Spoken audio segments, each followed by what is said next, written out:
வணக்கம் மக்களே, நான் உங்க கோகுல். இப்போ உங்ககிட்ட ஒரு உண்மையான ஒரு செய்திய பத்தி சொல்லப் போறேன். மனசு ரொம்ப கஷ்டப்பட போகுது. அந்த அளவுக்கு ஃபீல் பண்ண போறீங்க. ஒரு இளைஞனை நினைத்து. அந்த இளைஞன் யாருன்னு பார்க்கும்போது, ஹரிஷ் ராணா அப்படின்கின்ற ஒரு பையங்க. அந்த பையன் கிட்டத்தட்ட 13 வருடங்களுக்கு முன்னாடி அவனுக்கு வந்து ஒரு இன்சிடென்ட் நடக்குது. அந்த இன்சிடென்ட்ல கோமாவுக்கு போயிடுறான். அதுக்கப்புறம் அவங்களுடைய அம்மா, அப்பா அவன வந்து எந்த அளவுக்கு பார்த்துக்கிட்டு இருக்காங்க. ஸோ நம்மளுடைய வாழ்க்கையில பல நபர்கள் வந்து அம்மா, அப்பாவ வந்து கழுவி விட்டுறானுங்க. பைக்ல கொண்டு போயிட்டு எங்கனா அவங்கள தள்ளி விடுறதுன்ட்டு ஏகப்பட்ட வீடியோக்கள் பார்க்குறோம். ஆனா அம்மா, அப்பா நம்மளுக்கு வந்து எவ்வளோ முக்கியமானவங்க. ஸோ அவங்க வந்து நம்மளுக்காக எப்படி நிப்பாங்க அப்படின்ற அந்த விஷயம் வந்து இந்த வீடியோல நான் சொல்லும்போது கண்டிப்பா அது வந்து உணர்வீங்கங்க. என்ன நடந்திருக்குன்னா, அதாவது ஹரிஷ் ராணா அப்படிங்கின்ற ஒரு பையன். இப்ப அவனை வந்து கருணை கொலை செஞ்சுட்டாங்க. அபிஷியலா இந்த பையனுடைய உயிர் என்பது எடுக்கப்பட்டிருக்கு. அது என்னன்றது உங்ககிட்ட நான் சொல்லிடுறேன். ஸோ முதல்ல ஹரிஷ் ராணா அப்படிங்கின்ற இந்த பையன் வந்து உத்தரப்பிரதேஷ்ல இருக்கக்கூடிய காசியாபாத்ல வந்து பிறக்குறான். கூட சிப்லிங்ஸ் வேற இருந்துகிட்டு இருக்காங்க. இது போன்ற சூழல்ல அந்த பையன் வந்து பஞ்சாப் யூனிவர்சிட்டில அவனுடைய படிப்பை மேற்கொள்வதற்காக போறான். ஸோ அப்போ அந்த பஞ்சாப் யூனிவர்சிட்டில அவன் வந்து ஒரு ஹாஸ்டல்ல தங்கி படிக்கிறான். அது மாரி தங்கி படிக்கும்போது அந்த ஹாஸ்டலுடைய 4வது மாடியில இருந்து தவறி கீழ விழுறான். அப்போ தலையில பலத்த அடி என்பது படுதுங்க. வித் மூளையும் பயங்கரமா அடிபட்டிருக்கு. அவன கொண்டு போயிட்டு ஹாஸ்பிட்டல்ல சேர்த்திருக்காங்க. ஸோ அந்த மாரி சேர்த்த பிறகு டாக்டர்ஸ் அப்பயே டிக்ளேர் பண்ணிட்டாங்க. ஏம்மா இந்த மாரி தல பயங்கரமா அடிபட்டிருக்கு. மூளைலாம் பயங்கரமா அடிபட்டிருக்கு. இவன் கோமால தான் இருப்பான். அப்படின்ற மாரி அவங்க அம்மா கிட்ட அப்பயே டாக்டர்ஸ் அவங்களுடைய பெற்றோர்கள் கிட்ட வந்து சொல்லிக்கிட்டு இருக்காங்க.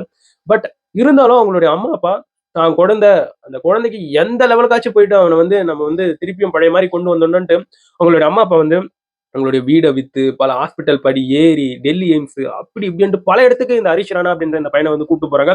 பட் உடல் அளவுல எந்த ஒரு மாற்றங்களும் ஏற்படல.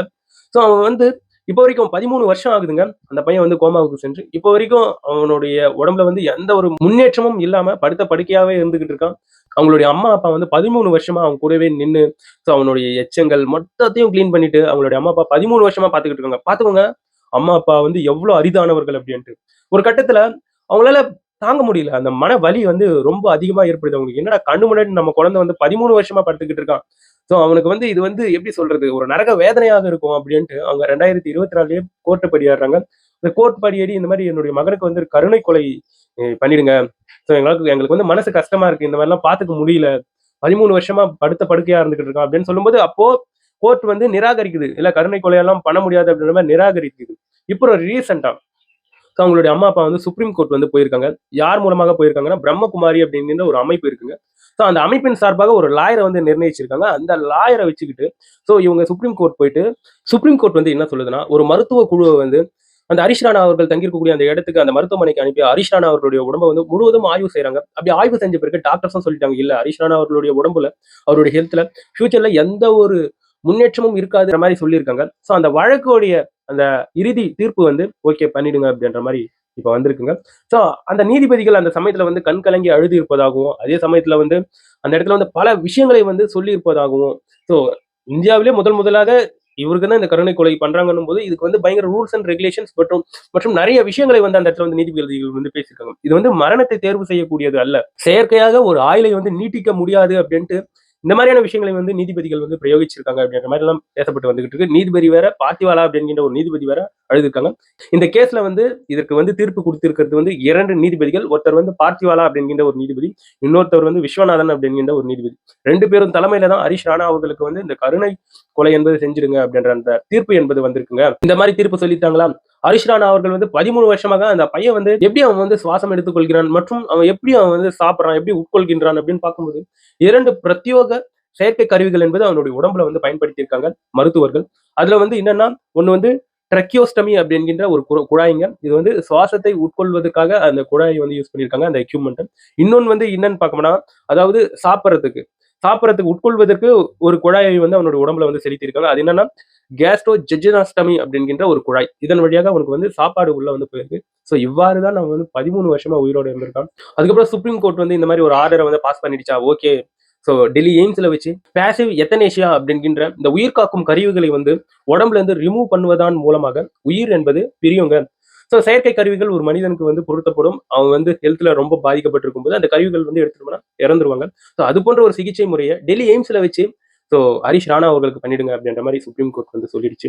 ஸோ அதற்கு ஏற்பவாறு டெல்லி எய்ம்ஸ்ல பிரம்மகுமாரி அப்படிங்கிற ஒரு அமைப்பை சார்ந்திருக்கக்கூடிய ஒரு பெண்மணி ஹரிஷ் ராணா அவர்களுடைய தலைக்கு பின்னாடி நின்று தலையை கோதி அந்த இடத்துல வந்து நீ விடைபெறும் நேரம் வந்துடுச்சு ராணா அப்படின்ற மாதிரி பல விஷயங்கள் வந்து சொல்லியிருப்பதாகவும், அதுக்கப்புறம் அவருடைய நெற்றியில பொட்டு திலகம் விட்டு அவருக்கு வந்து பெரியா விடையை வந்து கொடுத்திருக்காங்க. பக்கத்துல அவங்களுடைய அம்மா சோகம் நிறைந்த மூஞ்சோட மனசு கஷ்டமாக அவங்களுடைய அம்மா பக்கத்துல நின்று இருக்கக்கூடிய அந்த காட்சிகள்லாம் பார்க்கும்போது பார்ப்போரை நம்மளை வந்து கலங்கடிக்குதுன்றதுல வந்து மாற்று கருத்தே கிடையாது. கடைசியில அவனுக்கு கிட்ட பொருத்தி இருக்கக்கூடிய மொத்த செயற்கை உபகரணங்களை எல்லாத்தையும் எடுத்துட்டாங்க. எக்யூப்மெண்ட்ஸ் எல்லாமே எடுத்த பிறகு அவனுடைய உயிர் என்பது பெரியது.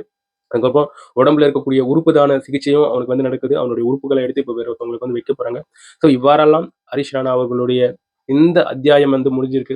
கேட்கும்போதே மனசுக்கு ரொம்ப கஷ்டமா இருக்கு. ஒரு சின்ன பையன் 13 வருஷத்துக்கு முன்னாடி அவர் வந்து ஒரு சின்ன பையன்.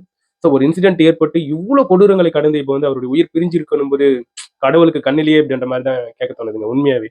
ஸோ இதுக்கு முன்னாடியே வந்து இந்தியாவுல வந்து இந்த மாரி கருணை கொலைக்கு வந்து அப்ரூவல் இருக்கா அப்படின்னு பார்க்கும்போது கிடையாதுங்க. ஸோ முதலாக ஹரிஷ் ராணா அவர்களுடைய இந்த கருணை கொலை என்பதுதான் அபிஷியலா அப்ரூவல் பண்ணியிருக்காங்க சுப்ரீம் கோர்ட். இதுக்கு முன்னாடி இந்தியாவுல 1973ல அருணா ஷென்பக் அப்படிங்கின்ற ஒரு செவிலியருங்க.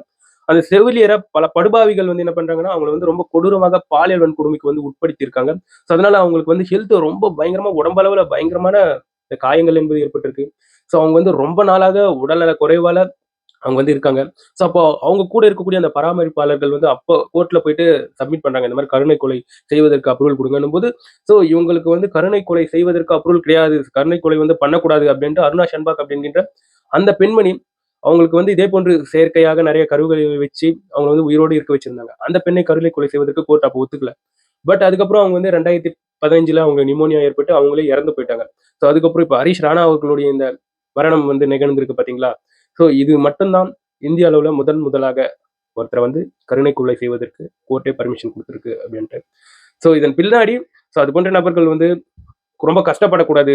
ரொம்ப நாளா அவங்க படுத்த படுக்கையா இருக்காங்க. இதுக்கப்புறம் சிகிச்சை அளிச்சும் எந்த பிரயோஜனமும் கிடையாது. அவங்களால மீண்டு எழுந்து வர முடியாது அப்படின்ற காரணத்துக்காக கருணை கொலைய வந்து இந்த இடத்துல நம்மளுடைய சுப்ரீம் கோர்ட் வந்து அப்ரூவல் பண்ணியிருக்கு. ஸோ ஹரிஷ் ராணா அவர்கள் வந்து பட்டிருக்கக்கூடிய அந்த கஷ்டத்தை நினைக்கும்போது கஷ்டமா இருக்கு. உங்களுடைய கருத்துக்கள் என்னன்றது என்னோட கமெண்ட் செக்ஷன்ல பதிவு பண்ணுங்க.